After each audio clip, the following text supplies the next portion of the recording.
রাজশাহী ৩ আসনের সাবেক এমপি আসাদুজ্জামান আসাদের জামিন আবেদন নামঞ্জুর করেছেন আদালত। বৃহস্পতিবার তাকে রাজশাহী সিনিয়র জুডিশিয়াল ম্যাজিস্ট্রেট দ্বিতীয় আদালতে হাজির করা হয়েছিল।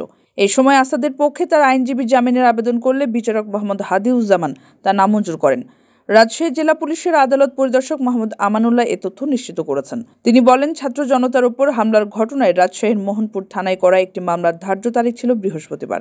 এই মামলায় হাজিরার জন্য সাবেক এমপি আসাদুজ্জামান আসাদকে কারাগার থেকে আদালতে নেওয়া হয়। এই সময় তার জামিনের আবেদন করা হলে আদালত তা নামঞ্জুর করে তাকে কারাগারে পাঠানোর আদেশ দেন। তিনি আরও জানান, এদিন মোহনপুর থানার আরেকটি মামলায় আসাদুজ্জামানকে অ্যারেস্ট দেখানোর আবেদন ছিল।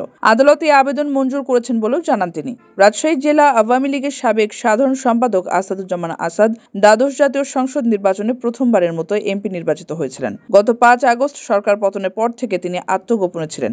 গত ৬ অক্টোবর ঢাকায় তিনি র্যাবের হাতে গ্রেপ্তার হন।